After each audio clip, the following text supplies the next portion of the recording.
Hello everyone, my name is Cuban Music and welcome back to Tutorial Drops and D&B 1, yay, and today is mixing and mastering, so yeah, and as you might notice I have no webcam right now because I did not feel like setting it up today, issues and stuff, but no matter, we shall get on with this anyway. So, I just want to double check and make sure the side tuning is actually working now. This is probably, I should check this before the camera. It is actually working, good. And just a reminder that you can get this FLP down in the description for 100% free. Zilch, zero, zip, goose egg, nothing, less than one. Yeah, you get it for free, and it does not come with the drums or these two basses right here. It doesn't come with the drums because I don't want to go through the process of switching them out for royalty-free drums, so if you happen to have them, then you can use them. But the sampler should be there anyway, so you can just put in your own stuff, which is good.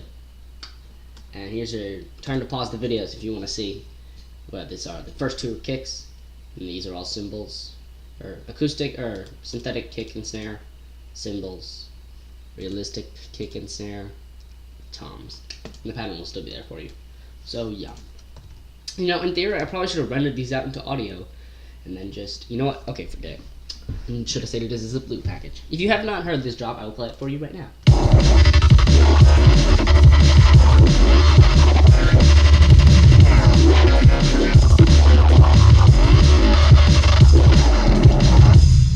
Probably should have given volume warning, but too bad. Sorry. Okay, so I'm going to go through the mixing and mastering of this. Mostly mastering. This is going to be super short. I don't know why I decided to do this. So, mixing. I'm going to demonstrate this. Actually, at the end, I will show you my template that I use for side tuning, which has since been outdated, or since been updated. So this one is slightly outdated, but yeah. I have the first 15 channels of drums. Here I used 18 drums. All routed into I used 20 drums? No, I have 18 samples of drums right here, and 2 buzzes, and then those all go into the drums. So, like all the cymbals go into cymbals, right? So it's channels 3, 4, 5, 6, and 7 all go into channel 8, which is cymbals, which goes into the drums. And then channels 12 through 18, everything after that goes into the toms, and then what's this? What's this last channel? Oh, it's on channel 20. I don't think anything is on channel 20. Yeah, that's just an empty drum slot. It all goes into the drums. That way I can all, like, if I want to filter the drums, I can do it all together easily, without having to add a ton of filters. Then here I have my sidechain bus, which, in case you can't see, this is my sidechain with Fruity Balance. I since moved on sidechain with Fruity Limiter, but whatever. So you can see as it hits the drums, I should probably... Okay, here we go. There are some hits that aren't actually registered to sidechain because then everything would be like, because there are a lot of kick hits in here, and I just wanted those to seem softer, so I did that. Okay, yeah, and then side on the drums, I believe, yeah, there's nothing else on the drums. Effects-wise, the kick and the snare are EQ'd, and some of the hats, because they had a lot of mids, are EQ'd, but other than that, drums were pretty basic. Like this kick. Yeah, just a little bit of EQing. Same with the snare.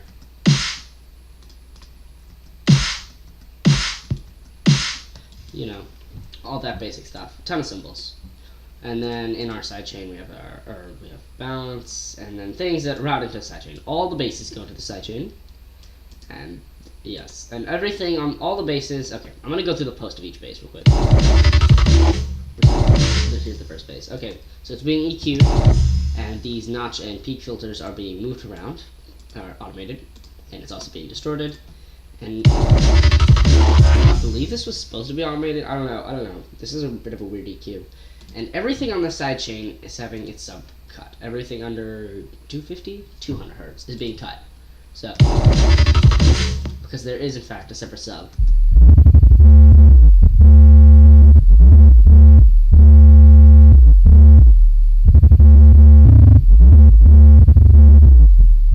All those weird cracks are the times where it does these really fast things.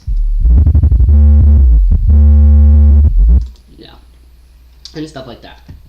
So, the separate sub, everything on the sidechain. Normally I wouldn't cut all the sub on a sidechain because I'd have chords or something which would have its own sub, like some sort of low saw. But all I had was bass in this. So everything in the and all the basses were sidechained. So everything got its sub cut, and then I put the sub through at the end, meaning it sounded really bad until the very end, because I didn't want to draw out my sub pattern and then as I mess with this have to go back in here. I wanted to be sure I was done, and then I waited till I was sure I was done, and then did that. Okay, what else do I have here? This one, okay, the fast bass. Its sub is being cut and then distorted. EQ'd again, but its sub is also being cut in there, so that doesn't really matter. This one, these are all done very similar. EQ. I think this is being automated. And then obviously distorted. And then this Edison is... Okay, this was the bass that got turned into this thing. After a ton of granulation and stuff. And then... Yeah, okay, so that was the bass that got resampled. I just drew out like a bar long pattern and then exported it. Okay, next one. Okay, this one. Vocoded. Vocoding is a lot of fun part of it.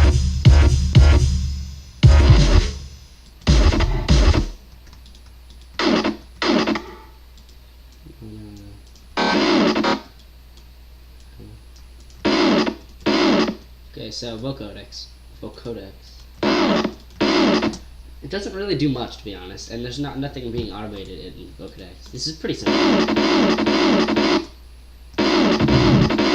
It has quite a nasty sub to it, which is why it is cut. Also, everything is cut, so I mean, I probably would have done that anyway, even if the sub sounded nice. Another fast bass. Wave shaper. EQ. Big a lot slower, I see. Yeah, this one, it doesn't like go ridiculously fast. It's quite a nice effect to listen. Fun. And this one is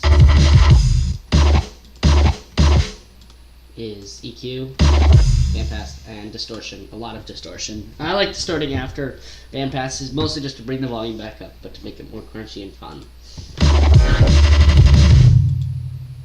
And then this one. I think this is the last bass. No EQ whatsoever. I guess I was going to, and I forgot. And then... Or no, it's because I had the sub cut on this, and then I cut everything on the sidechain, so I just replaced it back. And it's just an empty EQ. And distortion. Without the distortion. I guess it basically sounds the same, huh? Okay, and then after everything routes into cymbals... So the hi-hat, everything routes into the cymbals, toms, drums, into the drums, and then the drums to the sidechain bus go out. We have our master, which is where it is, where everything is being mastered, obviously. So I have this Maximus, which is just compressing everything down. What I do in my mastering is I solo each of the bands and move the low and high little spots around until I get the frequencies where I want them, where I want to count the low frequencies as. And I just got it so I got the bassy end of my kick and my sub in there.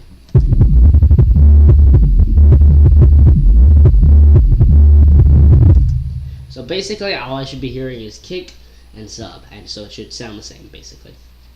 I have recently started doing separate subs, which is the thing that I did until I had a lesson with the one and only C. Massar, and he was talking to me about why separate subs are a good thing, so that way when I'm mixing and mastering and stuff like this, it's not really as much about compression. I can just change the level of my kick and my sub, and then that's basically it. However, I still compressed it.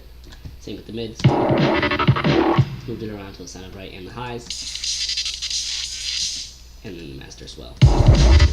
Then I took a fruity limiter and raised it back up. First, so here, if I start with the Maximus, or if I start with nothing, this is what it sounds like. Maximus brings it to, I try to bring it around to negative, or around to minus 3 dB. Then I raise it up to 0. But I wanted to just like flat out just have this like stay at 0 the whole time, which I didn't do a great job of, so I dropped it back down to 3. And then bent it a lot more on, I guess just on the lows really? I guess because it sounded kind of bad, I don't know. And then with the limiter, I don't remember, I did this a while ago, and I have not gotten around to making this video for a while, which is why it's coming out 2 days late. And then I just brought it back up to 0. and that's basically the mixing and mastering of it. So, I hope you have enjoyed this video, and let me know what genre you want to see in the next tutorial drops. Also, I want to let you know why there's a lack of music coming out, like actual tracks and stuff. It's because I'm working on a new album. It's going to have 8 songs on it, and I don't want to say the name now, because there's a good chance that's going to be the name of the album, but there's a good chance I'm going to change it too, so not going to mention anything about that. But yeah, hopefully in a month or 2 that should come out, and it'll be on Bandcamp, and it'll be great. Hey, if you're watching this in the future, it might already be out. Who knows? So yeah, I'll see you guys in the next time.